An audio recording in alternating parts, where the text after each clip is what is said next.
ॐ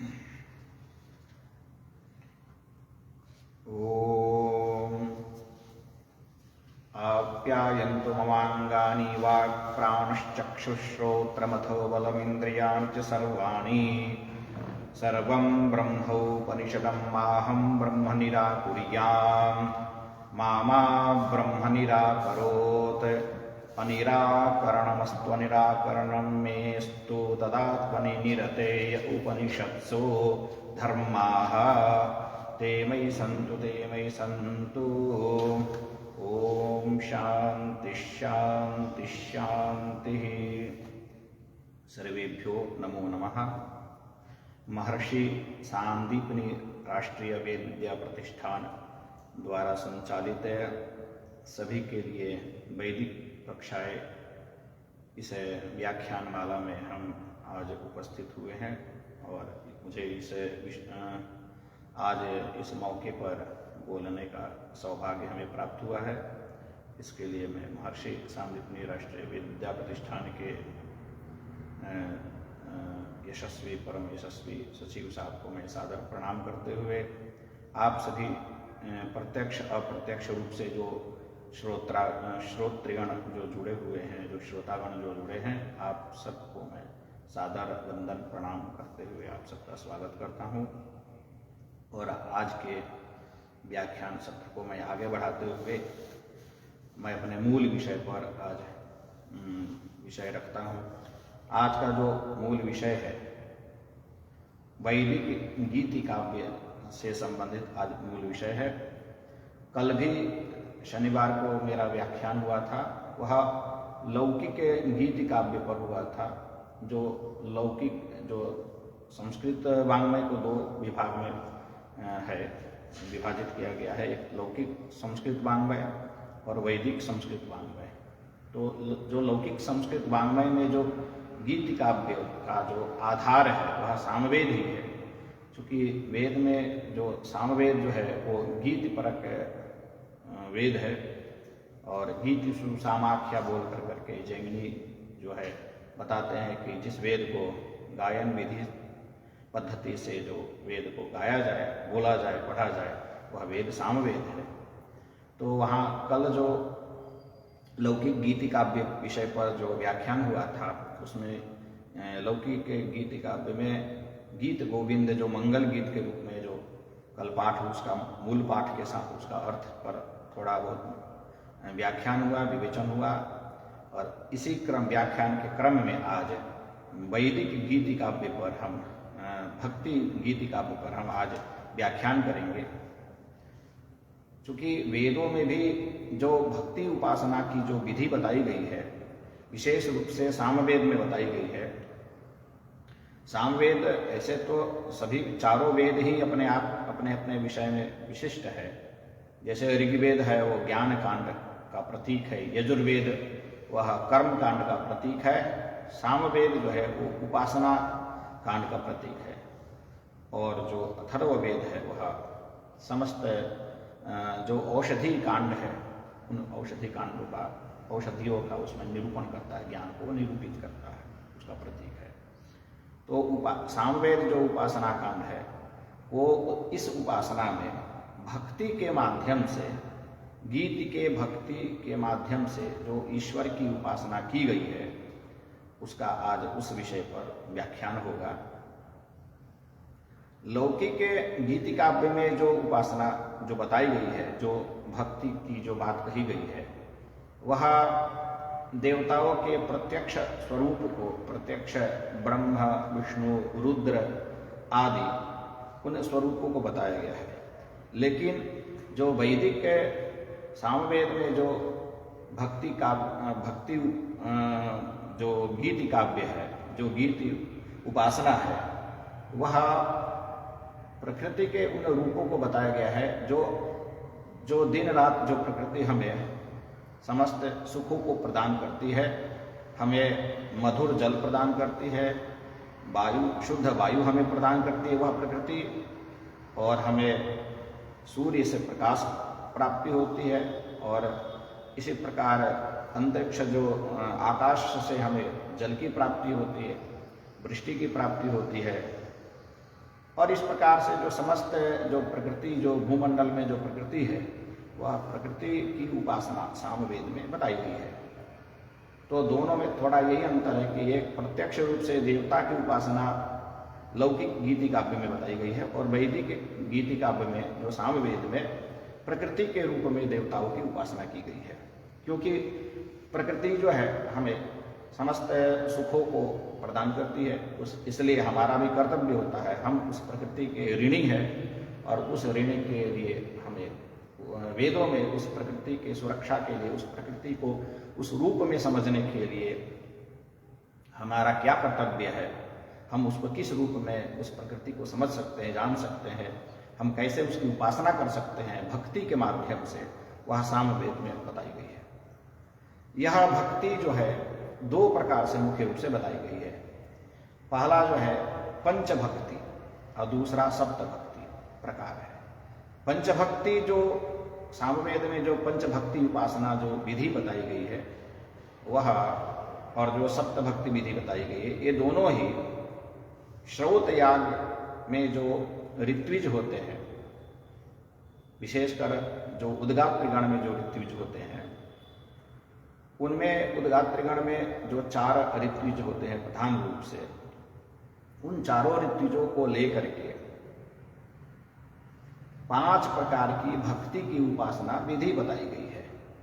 और श्रौत याग है, उस श्रौत याग में विशेषकर सोम याग है, और उस सोम याग में 16 ऋत्विज होते हैं, और उन 16 ऋत्विजों का कार्य, चूंकि ये सभी अपने अपने वेद के मुख्य ऋत्विज है, ऋग्वेद का जो ऋत्विज है वह होता नामक जो प्रधान ऋत्विज है, यजुर्वेद का जो ऋत्विज है वह प्रधान रूप से अध्वर्यु नाम से जाना जाता है, सामवेद का जो ऋत्विज है वो प्रधान रूप से वह उद्गाता नाम से जाना जाता है, और अथर्ववेद का जो ऋत्विज है वो ब्रह्मा नाम से जाना जाता है।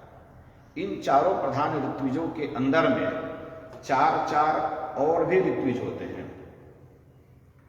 जैसे जो होत्रिगण में, जो ऋग्वेद के जो होत्रिगण में ऋत्विज है, वो पहला होता, दूसरा मैत्रावर जिसको हम प्रशास्ता भी कहते हैं, तीसरा अच्छावाक, और चौथा ग्रावस्तुत।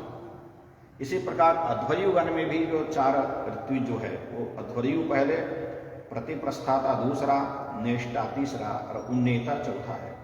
सामवेद में भी जो क्रम से जो 4 ऋत्विज है उद्गात्रिगण में, पहला उद्गाता, दूसरा प्रस्तोता, और जो तीसरा है वह प्रतिहर्ता है, चौथा जो है वह सुब्रह्मण्य है।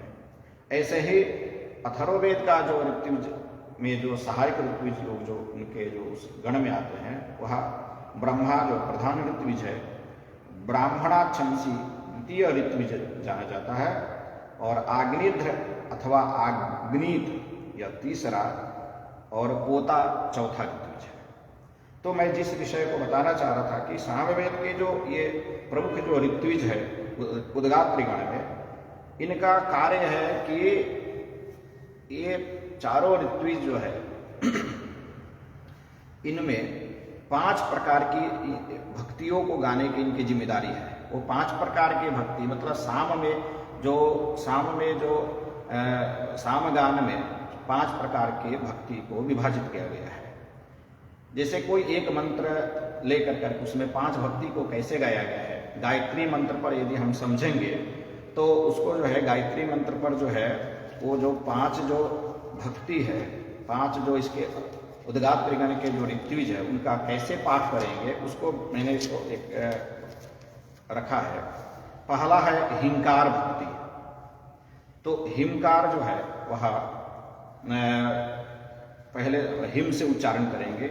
इसमें जो अग्रिम क्रम में जो 5 भक्ति है, पहला प्रस्ताव है, दूसरा उद्गीत है, तीसरा प्रतिहार है, चौथा उपद्रव है, 5वां निधन है। यहाँ पर प्रस्ताव शब्द से अभिप्राय है प्रस्तावना को, सामगान के उस प्रस्तावना को, प्रारंभिक बेस को, भूमिका को प्रस्तुत करता है। अब यहाँ पर जैसे हिम ऐसा बोलेगा, और पहला जो प्रस्ताव है वह अपनी सामगान के प्रथम भूमिका को, प्रथम पाद को वह उच्चरित करेगा। कैसे? तो गायत्री मंत्र पर हम देखेंगे, तत्सवितुर्वरेण्यो,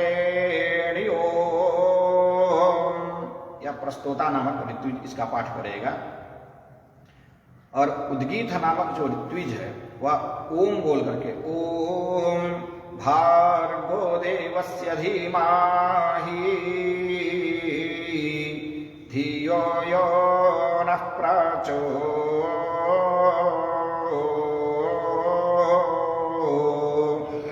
यह जो पद है ये उद्गीत नामक ऋत्विज करेगा। और प्रतिहार नामक जो ऋत्विज है, जिसको हम प्रतिहर्ता भी कहते हैं, वह अगला जो पद है हिम आ, और उपद्रव नामक जो ऋत्विज है वह दायो, अंतिम जो निधन नामक जो ऋत्विज है उसमें निधन नामक में जो निधन जो यह भक्ति है, यह उस ऋत्विज में जितने भी उस गण में रहेंगे चार, उन सभी चारों मिलकर करके इसका पाठ करेंगे। जो अंतिम पद है जिसको हम निधन बोलते हैं, आ, इस प्रकार से सामवेद में 5 ऋत्विज गण है और वो 5 भक्ति का वो पाठ करने की उनकी जिम्मेदारी है। पहला प्रस्ताव, दूसरा उद्गीत, तीसरा प्रतिहार, चौथा उपद्रव और 5वां निधन। यहाँ पर यह जो पंचभक्ति का जो पाठ की जो विधान है, यह पंचभक्ति का जो पाठ का जो विधान है, यह श्रोत यज्ञ में है, विशेषकर सोम याग में है। और सोम यागों में इन 5 भक्तियों के 4 ऋत्विजों के सहायता से इस पंचभक्ति अथवा सप्तभक्ति की उपासना के माध्यम से उस परमेश्वर जो परमपिता परमात्मा है, जो प्रकृति रूप में है, उसकी उपासना की जाती है। और यह उपासना जो वेदों में जो इस प्रकार में है, केवल ये 4 ऋत्विज उद्गात्रगण के ऋत्विज ही नहीं करते हैं, अपितु समस्त भूमंडल में, मतलब विशेषकर समस्त इस पृथ्वी लोक में, भूमंडल में समस्त प्रकृति ही उसकी उपासना कर रही है। और कैसे कर रही है, कैसे हम समझें, और इसमें जो है क्या साम है, क्या असाम है, क्या साधु है, क्या असाधु है, इन सब का निरूपण, इसका जो विवेचन, इसका जो मीमांसा, इसका जो विचार सामवेद के छांदोग्य उपनिषद में इस जो पंचभक्ति सप्तभक्ति की विस्तृत व्याख्या वहां पर की गई है। कहाँ पर? छांदोग्य उपनिषद में की गई है कि यहाँ पर जो सोमयाग में जो ऋत्विजों का जो पाठ होता है, जो पंचभक्ति अथवा सप्तभक्ति का जो पाठ होता है, इसका संबंध है प्रकृति के साथ में, कहाँ पर किस रूप में है, कैसे है, हम उसको विस्तृत रूप से वैज्ञानिक रूप से कैसे देखें, चिंतित करें, वहां पर इसका विस्तृत वर्णन किया गया है। तो अब सीधे मैं उस विषय को लेकर करके छांदोग्य उपनिषद में जाता हूँ। छांदोग्य उपनिषद के जो इसमें छांदोग्य उपनिषद में कुल 10 प्रपाठक है अथवा 10 अध्याय है। इसमें प्रथम जो प्रथम द्वितीय जो अध्याय है अथवा प्रपाठक है वह छांदोग्य मंत्र ब्राह्मण के रूप में जाना जाता है।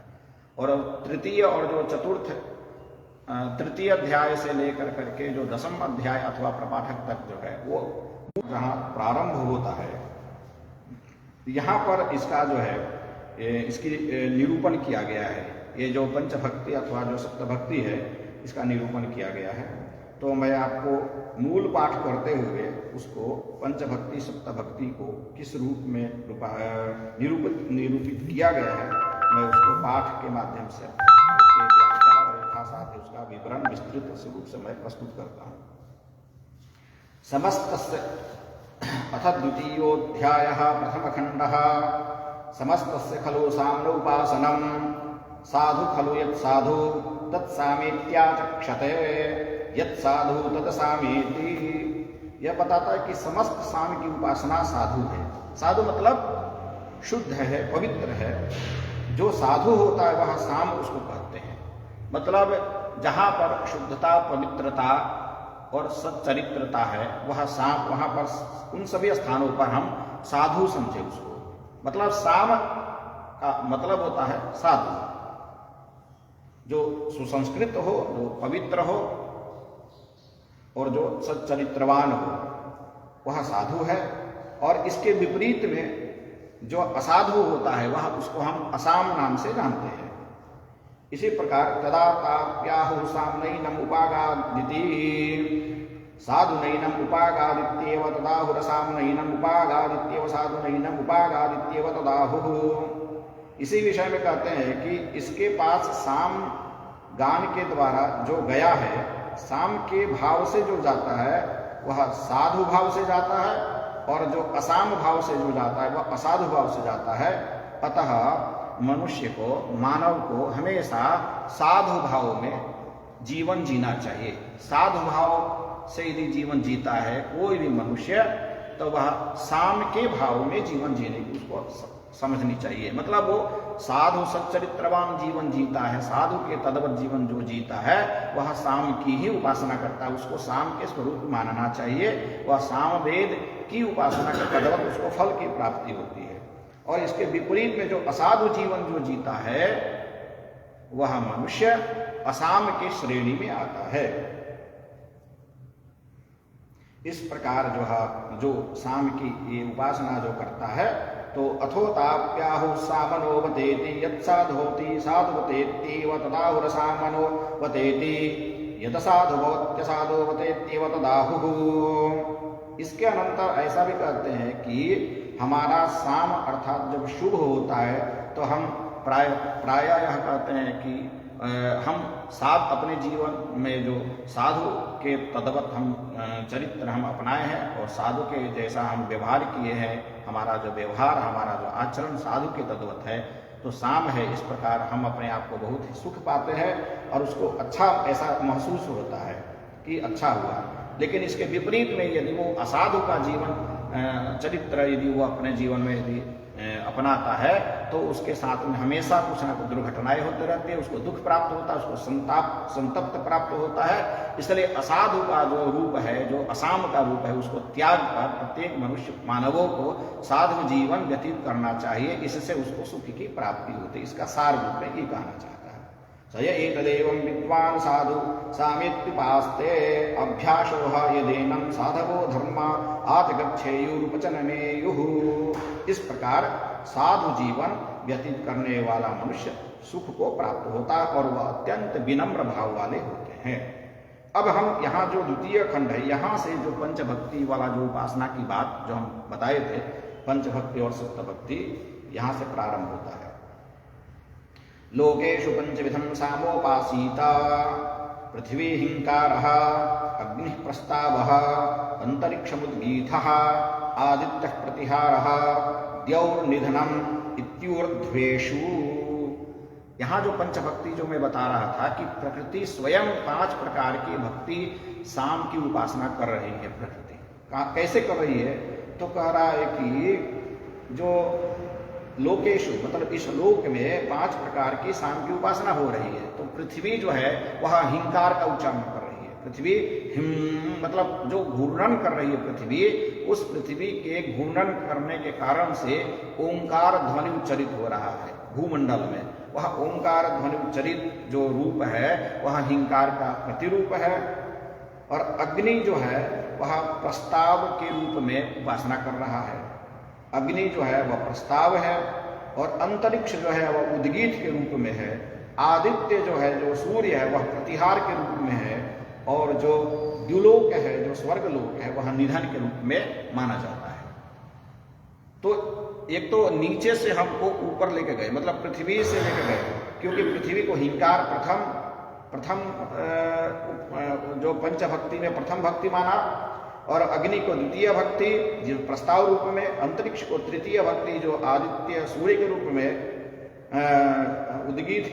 अंतरिक्ष को उद्गीत के रूप में तृतीय भक्ति, और आदित्य को जो है वो प्रतिहार के चौथे भक्ति के रूप में माना। और जो दुलोक है, जो सबसे ऊपर में है, स्वर्गलोक जहाँ देवता लोग रहते हैं, वहाँ उसको सबसे ऊर्ध्व में उसको मान कर करके इस प्रकार जो है 5 भक्तियों को इन प्रकृति के इन रूपों में वह उपासना कर रहा है। पृथ्वी कर रही है, अंतरिक्ष कर रहा है, और जो अग्नि कर रही है, पहले पृथ्वी, फिर अग्नि, फिर अंतरिक्ष, फिर द्युलोक, इस जो पांच प्रकृति है इसकी पंच भक्ति से इसकी उपासना कर रही है। ये तो हम नीचे से ऊपर की बात बताएं। अब हमको ऊपर से नीचे वाली बात बताएंगे, क्योंकि यहाँ पर जो नीचे से ऊपर की बात बता रहा है, तो सामवेद में भी, सामगान में जो 7 स्वर के जो पाठ होते हैं, जो सामगान में जो पाठ होते हैं, वह सामगान पाठ जो है 2 प्रकार से है। एक आरोह क्रम पाठ और एक अवरोह क्रम पाठ होता है।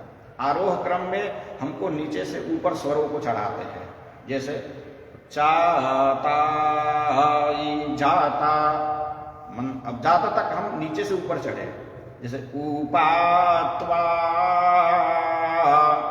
हम इसको नीचे से ऊपर स्वरों को उठाए। ऐसे ही तो ये जो आरोह क्रम है, जो नीचे से ऊपर स्वरों को हम चढ़ाते हैं, और इसका जो दूसरा जो विधि है वो अवरोह क्रम है, जो ऊपर से नीचे क्रम उतरते हैं हम, जैसे ओ डा, ऊपर से नीचे उतारे स्वरों को।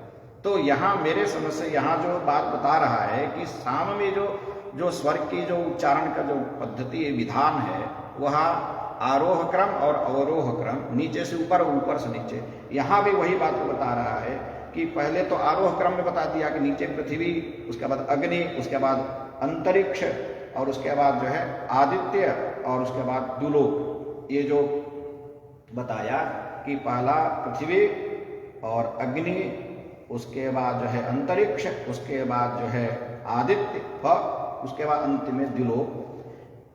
अब इसके विपरीत वाला बता रहा कि ऊपर से नीचे कैसे होता है। ऊपर से नीचे किस रूप में उपासना, पंचभक्ति की उपासना समझनी चाहिए। तो कहता है अथावृत्तेषु द्यौर्हिंकारः आदित्य प्रस्ताव, अंतरिक्षमुद्गीत, अग्नि प्रतिहारः, पृथ्वी निधनम। अब यहां पर यह चीज समझना चाहिए कि अब ऊपर से कैसे रूप में बता रहा है कि जो द्युलोक है, जो स्वर्गलोक है, जो सबसे ऊपर में है, वह द्युलोक जो है वह हिंकार के रूप में शाम की उपासना कर रहा है।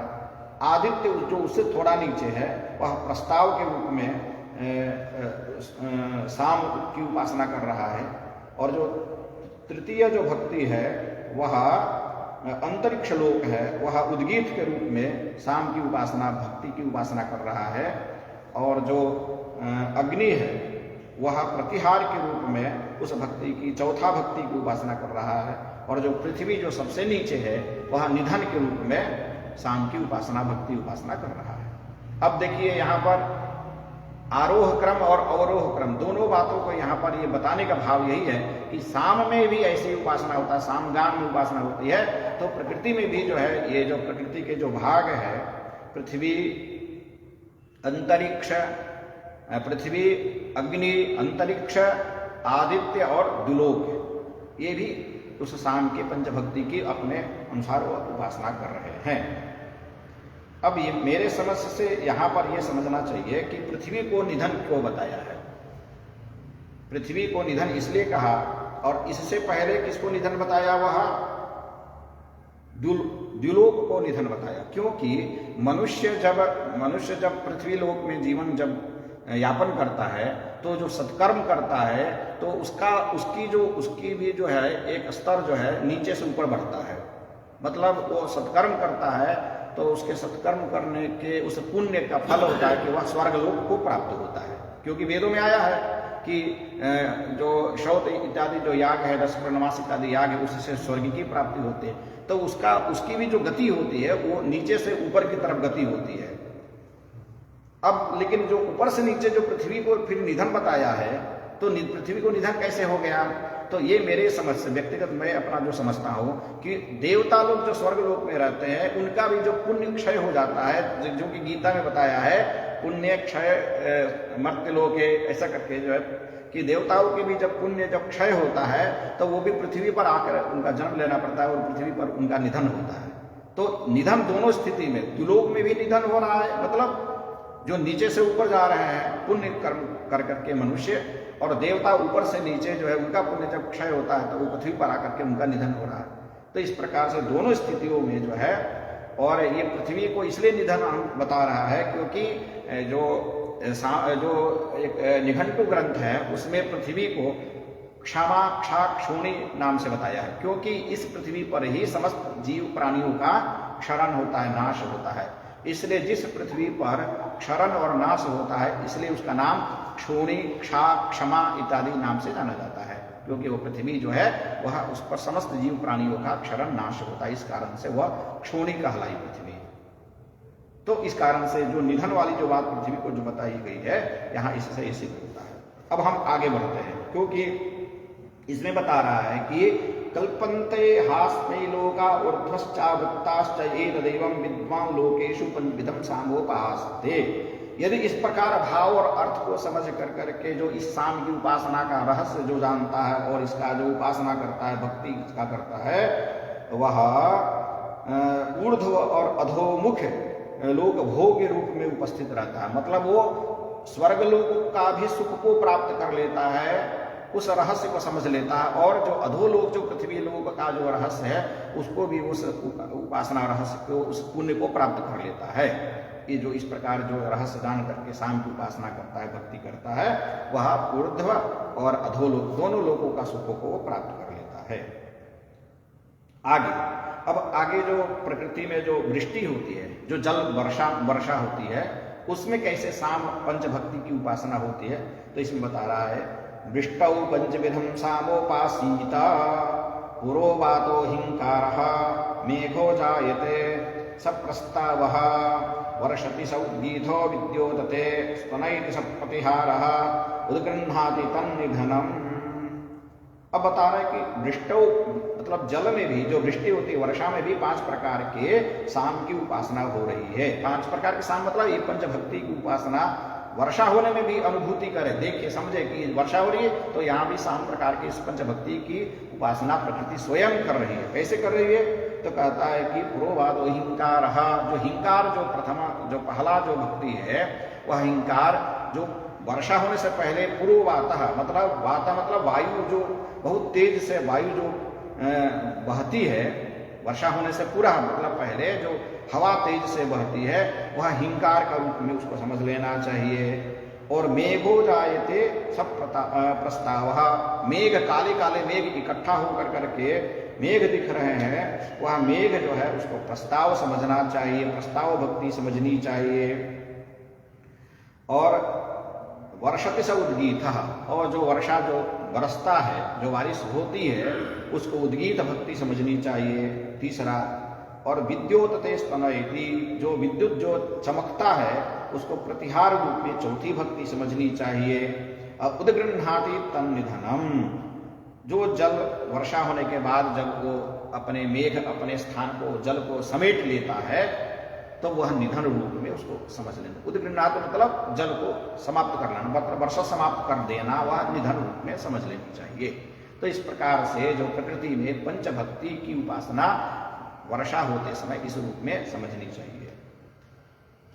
अब इससे लाभ क्या है, यदि हम ऐसा समझ लेंगे तो इस विज्ञान रहस्य को यदि हम जानेंगे तो कहता है कि वर्षति हास्मै वर्षयति हय एतदेवं विद्वान् वृष्टौ पंचविधं सामोपास्ते। इस प्रकार पंचविध से साम की उपासना जो करेगा अथवा इसके रहस्य को समझेगा, जानेगा, सुनेगा, उसको मेघ को जल करने का उसके पास में सामर्थ्य हो जाएगा। वो जब चाहेगा तो मेघ जो है वर्षा कर सकता है और वो वर्षा करवा भी सकता है। दोनों बात बता रहा है इसमें। वर्षति हा अस्मै वर्षयति, मतलब उसके लिए वर्षा स्वयं वर्षा होगी और वो दूसरे के लिए भी वर्षा करवा सकता है। वर्षयति ये देवम विद्वान् वृष्टौ पंचविधं सामोपास्ते, ये उसकी विशेष रूप से उसका फल बता रहा है।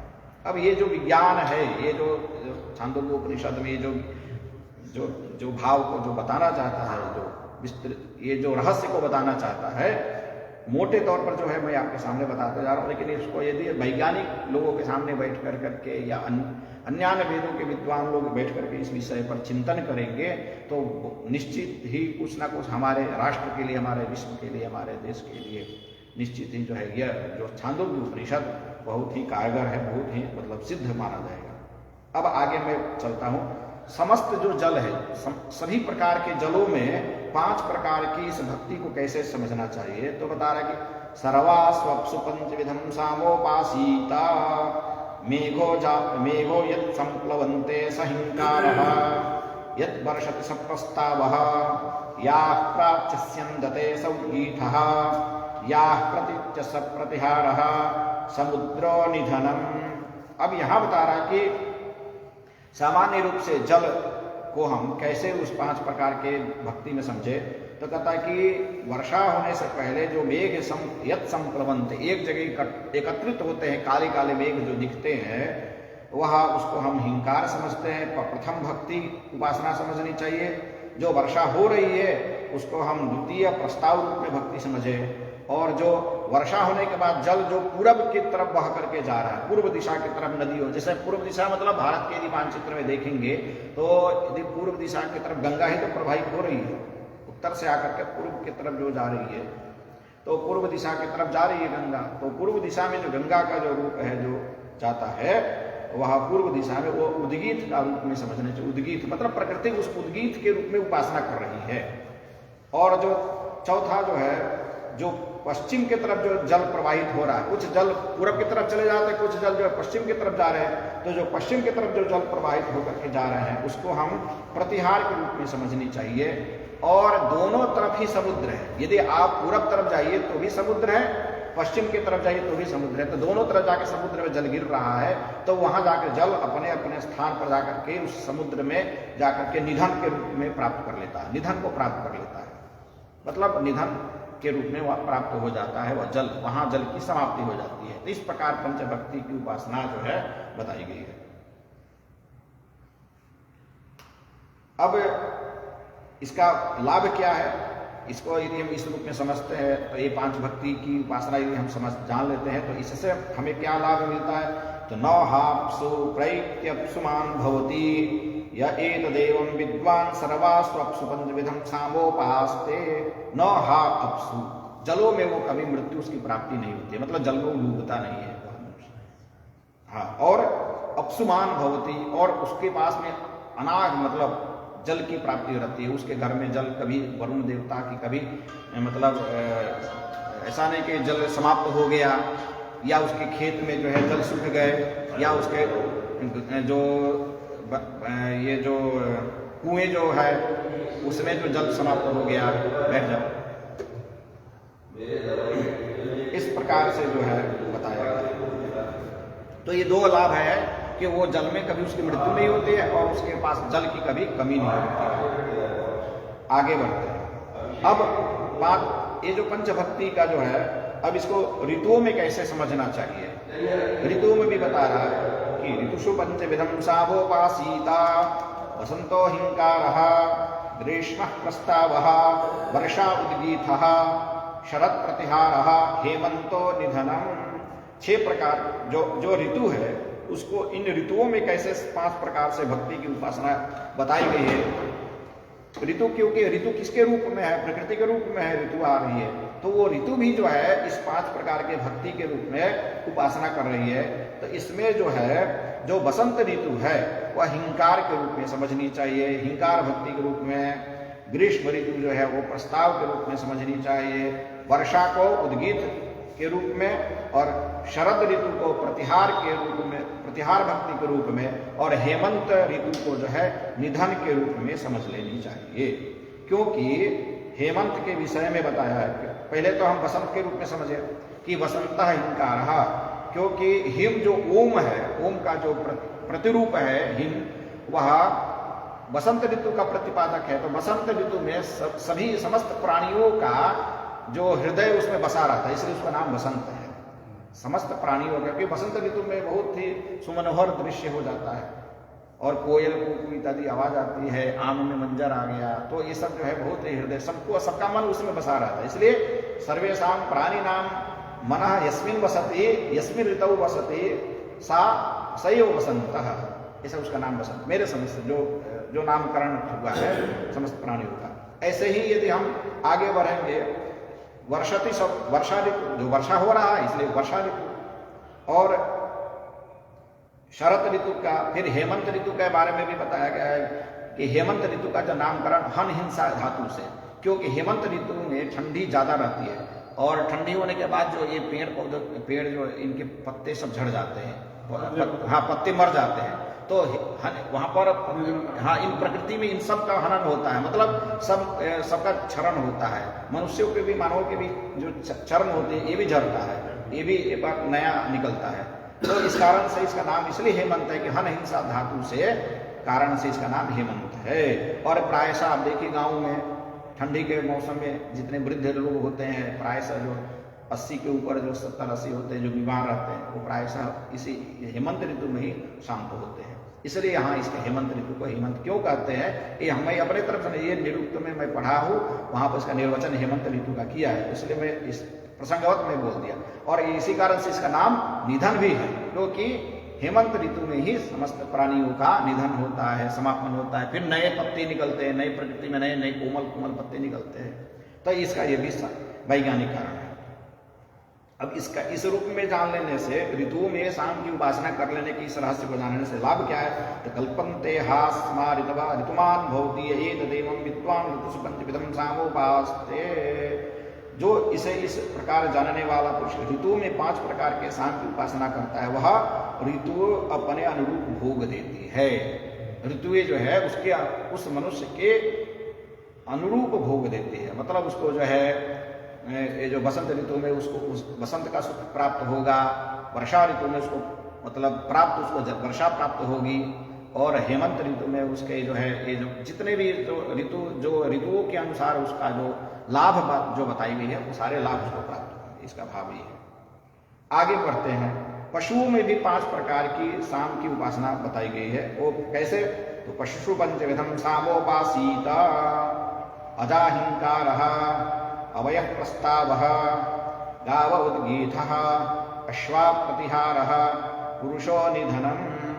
अब यहाँ पर पशुषु पंचविधं शाम, जो 5 पशुओं में 5 प्रकार की जो शाम की उपासना, तो कह रहा कि जो बकरी है, बकरा जिसको बोलते हैं, बकरी जिसको यज्ञ में उसका हाँ श्रौत याग में उसका जो है प्रयोग जो होता है वह हिंकार के रूप में है। अब यह जो भेड़ है, जो चातुर्मास इत्यादि में जो वहाँ कुछ ऐसे वरुण प्रधास इत्यादि याग में वहाँ पर भेड़ की भी बात बताई गई है, तो उसका भी प्रयोग होता है, वह प्रस्ताव के रूप में है। और गाय जो हिंदुओं के सबसे जो पूजनीय जो पशु है वह गाय, वह उद्गीत रूप में है और समस्त देवता उसमें निवास करते हैं। अश्व जो है वह इस यज्ञ में अश्व का भी प्रयोग होता है, क्योंकि अश्वारोहण होता है, उस यजमान को उस पर जो है अश्व कुछ ऐसा विधान आता है, अश्व के जो टाप होता है उस टाप को चला करके अग्नि आधान जब होता है, श्रौत अग्नि आधान, तो उसमें अश्व का कुछ कार्य है, तो उसके टाप जैसे जैसे चलेगा वहां पर उस टाप के आधार पर उस अग्नि को वहां रख करके उसका आधान होता है, कुछ विशेष प्रयोग है। तो अश्व को भी श्रौत यज्ञ में प्रयोग बताया गया है। तो इस प्रकार, और जो अंतिम जो पुरुष है, क्योंकि ये यागों को पुरुष ही करता है, तो पुरुष को भी जो है पशु के रूप में माना गया है। क्योंकि पशु को पशु कहते हैं, क्योंकि वह पाशबद्धा पशवः भवति, मतलब पशु जो है वो पाशबद्ध होता है, मतलब रस्सी से बंधा होता है। पाश रस्सी को बोलते हैं, रस्सी को पाश समूह ऐसा बताया, निर्वचन किया है कि रस्सी को इसलिए रस्सी कहते हैं क्योंकि रस्सियों के जाल एकत्रित एक जगह रहता है, इसलिए उसको हम पाश बोलते हैं। और उस रस्सी के पास समूहों में वह बंधा रहता है पशु, इसलिए जो है पशु को पशु कहते हैं। तो हम मनुष्यों पर कैसे, पुरुष पर कैसे वो पशु का लागू हो गया, क्योंकि हम भी संसार के इस बंधन में बंधे हुए हैं। और वरुण का जो पाश है, जो रस्सी है, वरुण का जो पाश रस्सी है, उससे समस्त प्राणी जो है, मनुष्य जो है बंधा हुआ है। इसलिए आया उदुत्तम वरुण पाशम, वरुण रूपी जो जल के जो पाश से हम सब बंधे हुए हैं। और इसलिए वहाँ पर विशेष रूप से उसकी उपासना बताई गई है। जो वरुण सूक्त में जो है वरुण से प्रार्थना की गई, हे वरुण आप अपने जो आपका जो पाश है, जो रस्सी है, उस पाश रस्सी से हमें विमुक्त कर दीजिए। एक समय था पहले जो जलोदर एक रोग हो जाता था, पेट में जल भर जाना, शरीर में जल हो जाना, तो उसके उस संदर्भ में ये पाठ किया गया, वरुण सूक्त की पाठ होता है। तो इस प्रकार से जो है जो बताया गया है कि जो है पशु इसमें अज जो है बकरी जो है, अब यहाँ पर भी थोड़ा समझना चाहिए अज को अज क्यों कहते हैं। जो भाई उसका तो जन्म हुआ है तो अज कैसे, अ मतलब जिसका अ मतलब निषेध, अज मतलब जिसका जन्म ही नहीं हुआ हो, ऐसा समझ लेते हैं, जिसका जन्म नहीं हुआ वो अज है। लेकिन यहाँ पर ऐसा अर्थ ना करके अकारेण जायते स अजः, अकारेण इति विष्णुना, विष्णु के द्वारा जिसका जन्म हुआ वह अज है। अब वो विष्णु से बकरी का जन्म क्यों? क्योंकि विष्णु जो है वो यज्ञ का कारक है, यज्ञ का प्रधान देवता है, और वह यज्ञ अपने स्वयं यज्ञ की पूर्णता के लिए अज को जो है जन्म किया। इसलिए यज्ञार्थे पशव सृष्टा किसमें मनुस्मृति में आया है। तो उस मेरे समझ से एक एक शब्दों का भी यदि हम उस पर यदि दृष्टिपात करेंगे तो अज का भी यही अर्थ होगा कि विष्णु के द्वारा जिसकी उत्पत्ति हुई है वो यज्ञ की पूर्णता के लिए हुई है, क्योंकि यज्ञों वही विष्णु, यज्ञ स्वयं विष्णु के रूप में है। इसी प्रकार आगे हम बढ़ते जाएंगे। पुरुष का यदि हम देखेंगे तो पुरुष, क्योंकि पुरुष को इसलिए हम निधन के रूप श्रेणी में बताया है कि अंतिम जो निधन जो भक्ति है वह पुरुष के रूप में है, क्योंकि पुरुष को ही एक और वेदों में एक नाम से जाना जाता है मर्त्य, मर्त्य के नाम से पुरुष को जाना जाता है, क्योंकि मरण गुणधर्मशील यस्मिन् भवति समर्थ्य, जिसमें मृत्यु रूपी गुणधर्म निहित होता है, जो मृत्यु को प्राप्त होता है वह मर्त्य है। और मर्त्य मतलब मनुष्य, और मनुष्य मतलब पुरुष। इसलिए यहाँ पर जो पुरुष जो बताया है वह मरण गुण से युक्त होता है, इसलिए यहाँ पर निधन रूप में पुरुष को लिया है। ऐसा मेरा व्यक्तिगत अपना विचार है। आगे बढ़ते हैं। अब इससे इस उपासना को यदि हम पंचविधि पशुओं में इस उपासना को जान लेते हैं, इसका लाभ क्या है।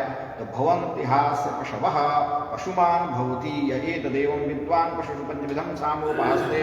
पशुओं में इस प्रकार 5 प्रकार से जो हम भक्ति से यदि उपासना या रहस्य जानते हैं, पढ़ते हैं, तो इससे क्या लाभ है। तो वह जो भी इसकी उपासना इस रूप में करता है उसको अनेक पशुओं की प्राप्ति होती है, पशुधन की प्राप्ति होती है।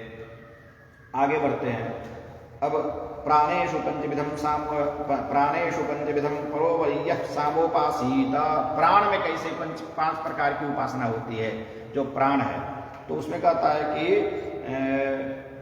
प्राणेषु पंचविधम परो वै सामोपासीत प्राणो हिंकारः। जो प्राण जो है सबसे अच्छा, इसमें भी जो कहता है कि परो वरीय साम की उपासना कैसे करें, मतलब कौन श्रेष्ठ है।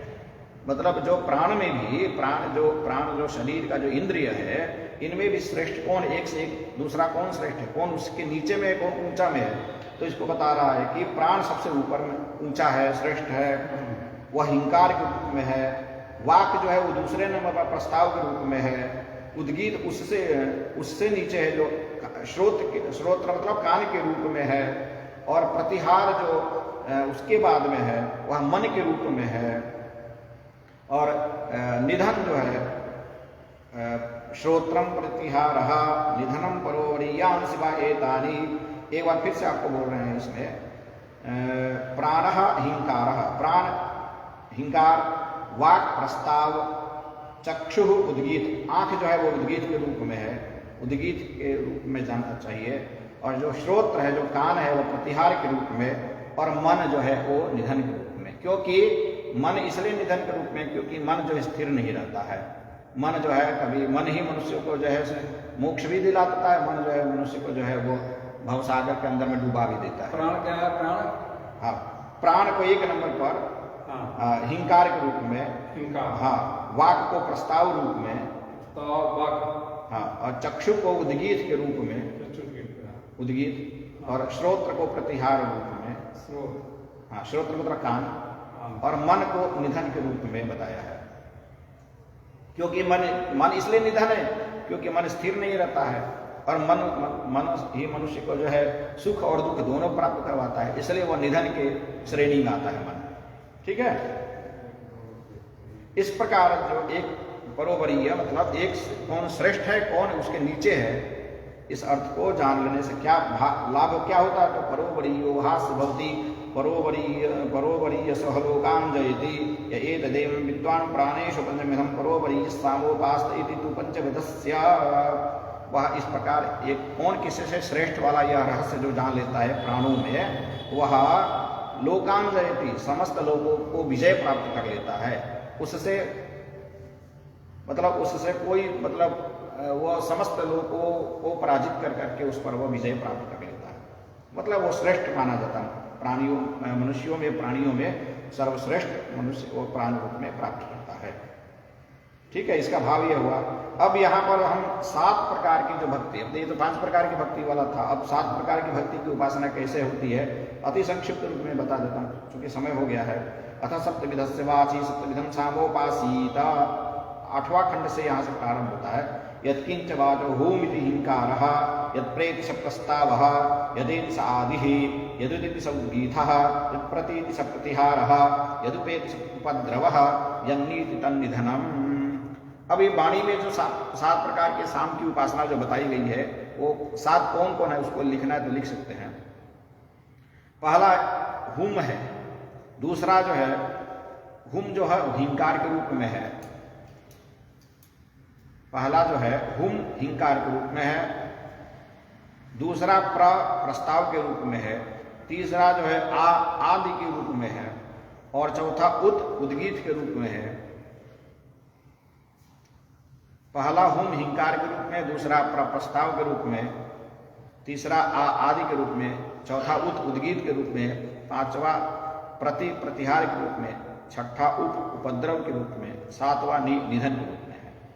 अब इसके बारे में बता रहा है कि इस प्रकार से यदि हम साम की उपासना यदि करते हैं तो क्या उसको लाभ मिलता है। यदुदिति स उद्गीतः, यत् प्रतीति स प्रतिहारः, यदुपेति स उपद्रवः, यन्नीति तन्निधनम्, दुग्धे स्मै वाग्दोहंयो वाचो दोहोन्नवानन्नादो भवति, य एतदेवं विद्वान् वाच सप्तविधं सामोपास्ते।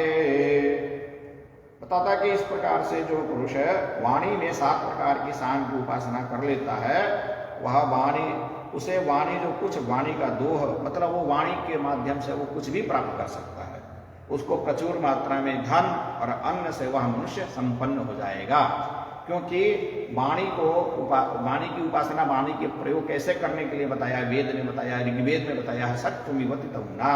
हम वाणी का प्रयोग कैसे करें तो चलनी के जैसा करें। जैसे चलनी को हम आटा छानने के लिए प्रयोग करते हैं, आटा को हम छान करके ही उसको हम आटा को उपयोग में लेते हैं। क्योंकि इसमें यदि किसी प्रकार का कोई कील हो या कोई पत्थर हो जो हमारे शरीर के लिए घातक है, कंठ के लिए जाके फंस जाए तो उसको छान करके हम करते हैं। ऐसे ही वाणी का भी प्रयोग करनी चाहिए, ऋग्वेद में आए। तो वाणी की उपासना यदि इस 7 प्रकार के उपासना के रूप में यदि हम सप्तविध उपासना 7 भक्ति की इस रूप में यदि हम साम उपासना करते हैं तो हमें प्रचुर रूप में धन की भी प्राप्ति होगी और अन्न की भी प्राप्ति होगी। क्योंकि वहां भी यही बात बताया गया है कि जो है सत्तू के जैसा यदि वाणी को हम यदि चाल करके प्रयोग करेंगे तो लक्ष्मी निहिताधिवाची, लक्ष्मी जो है हमारे वाणी में निवास करेगी। हम जब चाहेंगे तो धन हमारे पास में वर्षा होगी धन की। लेकिन हाँ ये है कि आपकी वाणी सही ढंग से आपको प्रयोग करना पड़ेगा, समझ कर करके शास्त्र विहित तरीके से आपको करना पड़ेगा। इसी प्रकार हम यदि आगे बढ़ते हैं तो और भी इसी प्रकार से जो है अथ खल्वमुपादित्यं सप्तविधं सामोपासीता सर्वदा समस्तेन सामंबा प्रतिमां प्रतीति सर्वेन समस्तेन सामा। अब उस आदित्य के रूप में सप्तविधि, अब आदित्य में जो है 7 प्रकार की उपासना कैसे होता है अब बता रहा है कि आदित्य सर्वदा सम है, इसलिए वह समत्व भाव को रखता है, इसलिए वह साम है। मेरे प्रति वह ऐसा अनुभूत होने के कारण वह प्रति सम है, इसलिए साम है। मतलब जो आदित्य है वो उसको सम इसलिए कहता है कि वो समानता दृष्टि से सबको सूर्य की प्रकाश देता है। उसको चाहे कोई उपासना करे, उसको कोई प्रणाम करे, भारत के लोग करे, चाहे जापान के करे, चाहे अमेरिका कोई करे या ना करे, उसका काम है कि सबको समान रूप से धूप देना, समान रूप से उसको प्रकाश देना, ऊर्जा देना। इसलिए वो समानता को देखता है, इसलिए साक्षात जो आदित्य वो साम के रूप में है। साम मतलब सामवेद के रूप में है, ये इसका कार्य भाव है। तो वहां पर साम की उपासना स्वयं आदित्य है, तो इसलिए जो है आदित्य साम है क्योंकि वो समत्व रूप को देखता है।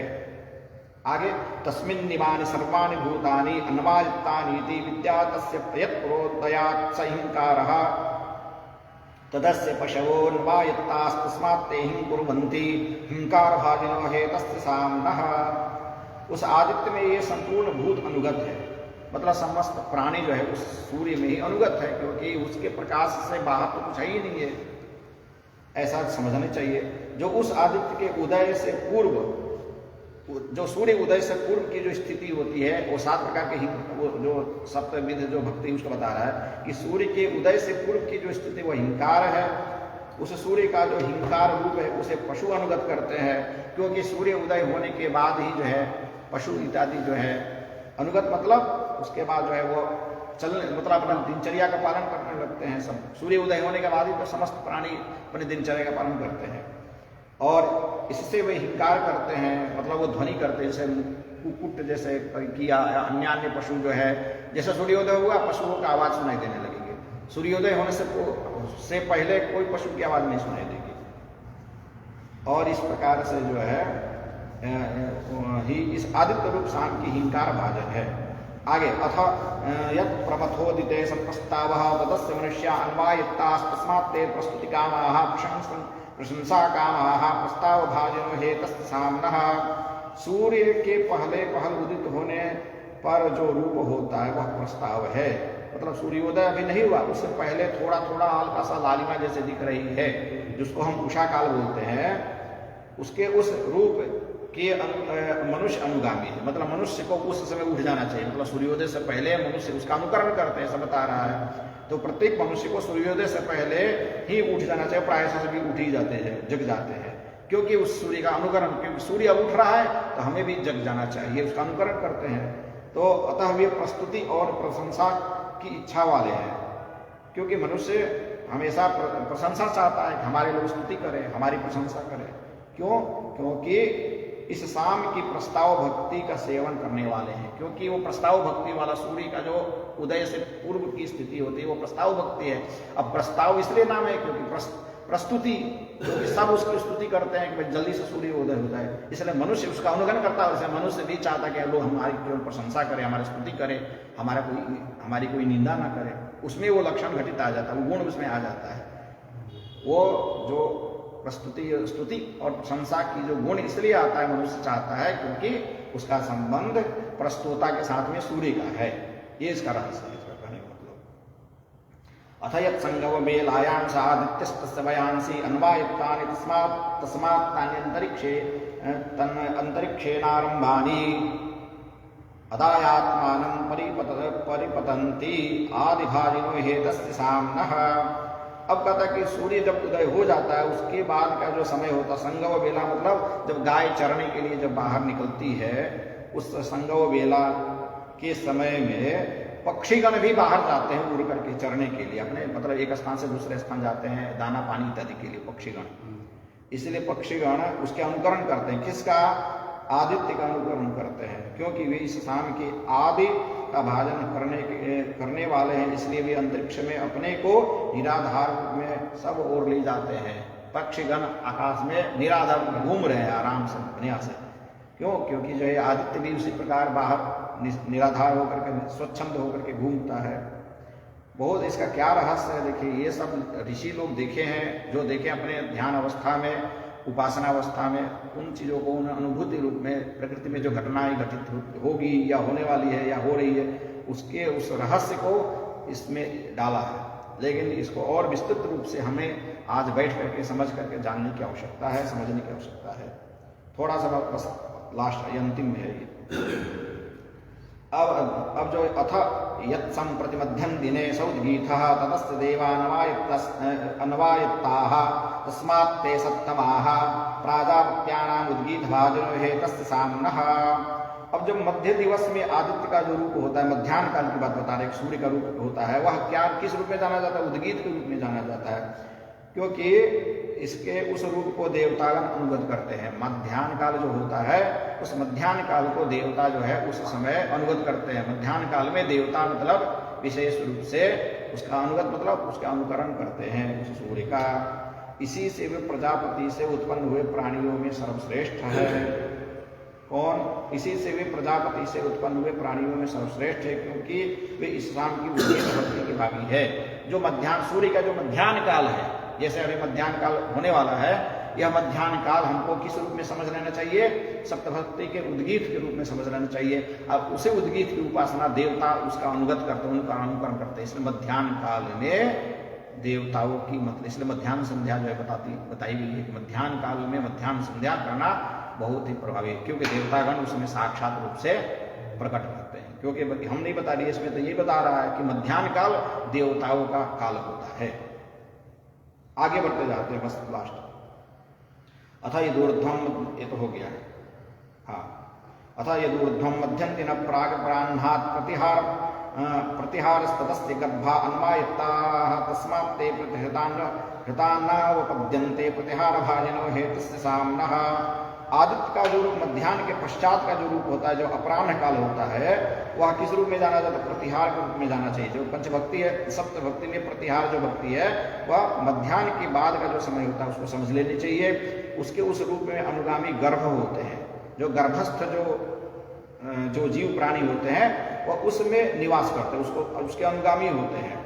इसी से वे प्रतिहृत किए हुए पर नीचे नहीं गिरते हैं। गर्भ इसलिए नीचे नहीं गिरता है क्योंकि वह सूर्य के उस मध्याह्न काल के बाद के समय का वो अनुगामी होते हैं। गर्भ, समस्त गर्भस्थ जो जीव प्राणी होते हैं उस समय का अनुकरण करते हैं, अनुगामी होते हैं। इसलिए वो गर्भ को धारण किया हुआ रहता है, गर्भ गिरता नहीं है। इस शाम की प्रतिहार भक्ति के पात्र है, ये इसकी रहस्य है। अब आगे, अतः यदूर्ध्वम अपराह्ना प्रागस्तमयात्स उपद्रवः तदस्यारण्या यद्वायत्ताः तस्मात् ते पुरुषं दृष्ट्वा कक्षं स्वभ्रमित्युपद्रवन्ति उपद्रवभाजिनो हेतस्य साम्नः। आदित्य का जो रूप अपराह्न के पश्चात सूर्यास्त से पूर्व का जो स्थिति होता है वह उपद्रव है, और उसके उस रूप का अनुगामी वन्य पशु है। क्योंकि जब सूर्यास्त से पहले का जैसे समय होता है, पशु आप देखिए, पशु अपने आप, उसको कोई बुलाने नहीं जाता है, वो अपने आप अपने मालिक के घर अपने आप लौट के आ जाता है। क्योंकि उसका अनुगामी कौन होता है? पशुजन होते हैं, जो पशु होते हैं उसका अनुगामी होते हैं। इसलिए वन्य पशु जो है वो गए चरने के लिए, और जैसे शाम हुआ अपने आप लौटने लगते हैं। और इसी से वे पुरुष को देखकर भयवश अरण्य अथवा गुहा में भाग जाते हैं। बता रहा है कि जो जंगलों में भी पशु दिन भर तो बाहर चलते हैं, बाहर घूमते हैं, लेकिन जैसे अंधेरा होता है तो वह जो मनुष्यों के उपद्रव, मतलब जो उपद्रव भक्ति बताया गया है, जो उपद्रव शब्द जो लिया ना, उपद्रव बहुत उपद्रवी है, उपद्रव मचा रहा है, तो उस उपद्रव के पशु का संबंध, उपद्रव क्यों मचा रहा है? क्योंकि मनुष्यों के भय से भयभीत होकर के उपद्रव मचा रहा है जीव, जो पशु प्राणी।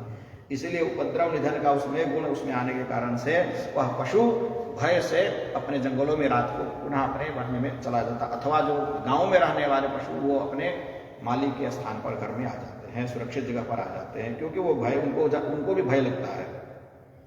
अथ यत् प्रथमास्तमिते यन्निधनं तदस्य पितरोन्वायत्ताः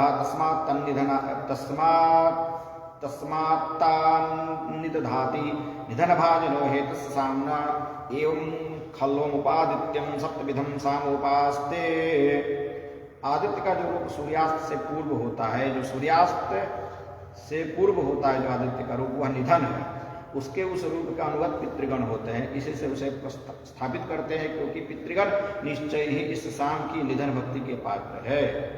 मतलब इसका कहने का भाव है कि शाम का जो अंधेरा जो समय होता है, अंधेरे में इसलिए जो है राक्षसों का, पितरों का समय हो जाता है। इसलिए शाम के जो संधि बेला जो है समय है, अंधेरा जब प्रारंभ होने से पूर्व का जो समय होता है, तब उस समय जो है लोग मनुष्य को बाहर कहीं अंधेरे में एकांत जगह पर नहीं जाना चाहिए, क्योंकि वह पितरों का समय होता है, पितृ लोग उसमें घूमते हैं, और उससे रात का जो समय होता है वह रात।